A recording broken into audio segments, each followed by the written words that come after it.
काय बोलणार सर? आज आयुक्त साहेबांना आज आपण निवेदन दिलेलं आहे, कशाबद्दल आहे आमचं?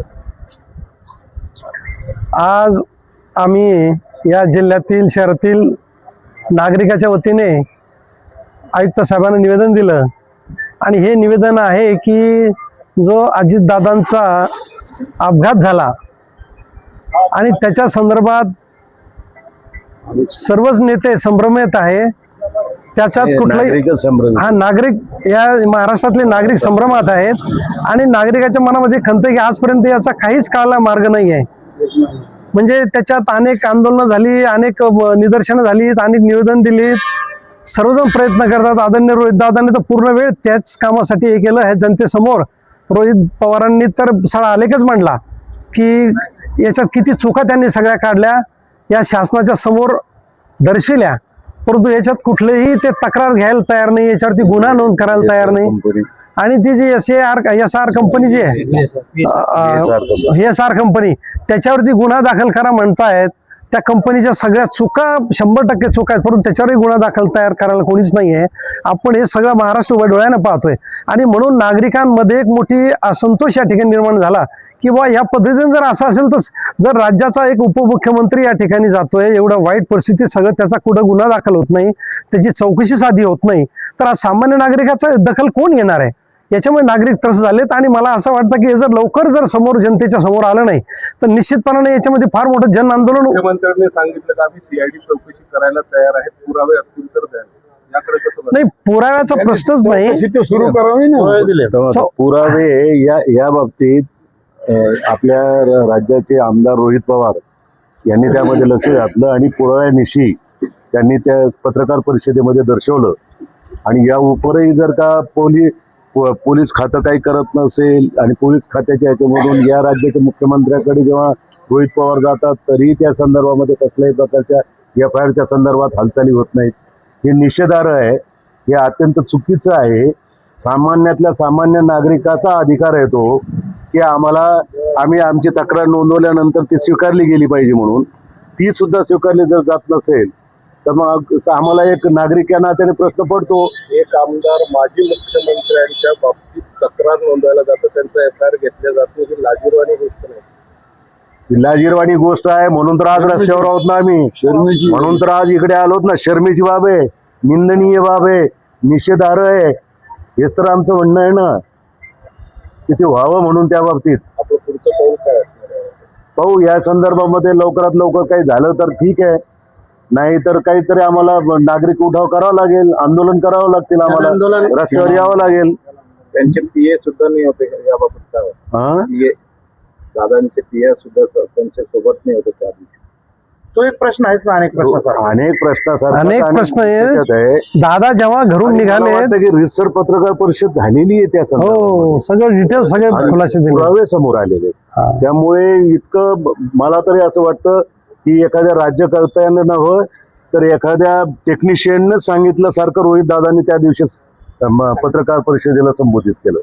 त्यामुळे मला प्लॅनिंग पूर्ण तुम्हाला असं वाटतं का मुख्यमंत्री जाणून बुजून हा प्रश्न म्हणजे ढकलत आहे पुढे, असं तुम्हाला वाटतं? ते तुम्ही पण सुज्ञ पत्रकार आहात, आम्ही पण आहोत, सुज्ञ नागरिक आहोत. हे आता दृष्टपतीस येतं, लक्षात येतं, म्हणून आम्ही त्या संदर्भामध्ये अस्वस्थ आहोत ना. त्यांना असं वाटतं की तोलवाटोली केलं तर मग वेळ निघून जातात, काय त्यांच्या मनामध्ये आहे ते काही उमगायला तयार नाहीये. रितसरपणाने चौकशी व्हावी अशी एक साधी सुधी मागणी आहे. काही त्याच्यामध्ये कसल्याही प्रकारचं राजकारण नाहीये, ते मान्य व्हावं. काय चर्चा झाली? आज दुर्दैवानं आम्ही इथे आलेले असताना CP साहेब नव्हते, पण त्यांच्या उपायुक्त जे होत्या गार्गे मॅडम त्यांना आम्ही दिलं, त्यांनी सहानुभूतीपूर्वक घेतलंय आणि ते त्यांच्या अखत्यारीमध्ये जेवढं काही करता येऊ शकेल आणि CP साहेबांच्या कानावर टाकून आम्हाला काय करता येऊ शकेल.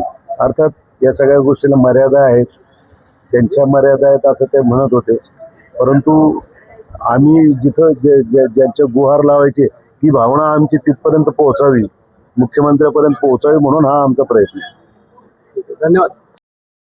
निवेदन देण्यासाठी या ठिकाणी आलो. या ठिकाणी या महाराष्ट्राचा नेता ज्याचा कशा पद्धतीनं जे हेलिपॅड कसं हायजॅक झालं हेलिकॉप्टर हे मात्र शासनाचं कसं लक्षात आलं नाही. याच्यामध्ये दोन वेळेस त्याचं काय, तो ड्रायव्हर बदली होतो, तो वेळ घालतो. त्याच्यानंतर सुरुवातीला आल्यानंतर सांगितलं बा धोकं होतं. त्याच्यानंतर शेजारून जी मंडळी उठली आणि त्या 2 महिला पळत आल्या आणि त्यानं सांगितलं पहिली वेळ आहे की असं हेलिपॅड इतका कडकड कडकड कधीच आवाज आला नाही. आणि ते हेलिपॅड असं वाजायला लागल्यामुळे आम्ही पाहणार होतो, पण आम्ही दूर दूर पळत गेलो कारण त्याचे तुकडे एवढे उडायला लागले जोरात की त्याला परिवार नाही. अशा या पद्धतीनं त्या ठिकाणी एवढा आघात झाला तर सांगायचं सुद्धा चांगलं वाटत नाही. ज्यावेळेस कोणी असो सामान्य माणूस कुठल्या रोडवर म्हणा कुठं म्हणा त्याचा ऍक्सिडेंट झाला तर त्याचं गव्हर्नमेंट तपास करतं, त्याचं पोस्टमॉर्टम होतं, त्याची चौकशी होते. आणि या शासनाने एवढी गडबड केली की कोणाला काही कळूच दिलं नाही आणि त्याच्यामध्ये लोकांना भोळ कशी पडावी म्हणून यांच्या डोक्यामध्ये वेगळंच शिरलं सगळं. आणि त्या नेत्याचं ज्या पद्धतीनं निधन व्हायला पाहिजे ते केलं गेलं नाही. आमचं ऑब्जेक्शन आहे जनतेचं की या नेत्याचा जे झालेला जो कारभार आहे या काही जी आघुरी युद्ध करणारे लोक आहे या मंडळीला याच्यामध्ये हात होता आणि त्याच्यामुळे दादाचं अशा पद्धतीनं निधन झालं. एवढंच आमचं म्हणणं आहे. याच्यामध्ये कमिशनर साहेबांना आमची विनंती आहे याचा शोध लागला पाहिजे, नसता असाच संघर्ष चालू राहील. अजून नुसतं निवेदनच चालू आहे, याच्यानंतर काय चालेल त्याचा विचार शासनाने करावा एवढीच विनंती करतो आणि या ठिकाणी थांबतो. महाराष्ट्राच्या एवढ्या मोठ्या नेत्याचे जर कोणी FIR घ्यायला तयार नाही आणि आज मोदी साहेब म्हणतात की मी मोदी भक्त म्हणतात की मी ते रामाचे अवतार आहेत. मला एक प्रश्न पडतो की साधं एका धोब्यानं सीतेवरती हे केले होते की आक्षेप घेतला होता की बा त्याच्याहून त्यांनी सीतेला वनवासात पाठवलं होतं. हे जर मोदी साहेब शाह साहेब जर स्वतःला रामराज्य समजत असेल तर आम्हाला एक प्रश्न पडतो की बा त्यांनी रामराज्यासारखं ते आज वागताय का? त्यांनी जर जनतेचे प्रश्न ते समजून घेत आहे का? जनतेला काय पाहिजे हे त्यांना कोणी ऐकून घेत आहे का? मला मोदी साहेबाला आणि अमित शाह साहेबांना एक प्रश्न आहे की तुम्ही जर म्हणत असेल किंवा मी रामाचा अवतार आहे तर तुम्ही रामासारखे वागा आणि सर्वसामान्य जनतेला त्यांचा न्याय हक्क भेटला पाहिजे यासाठी तुम्ही प्रयत्न केले पाहिजे अशी मी त्यांना विनंती करतो.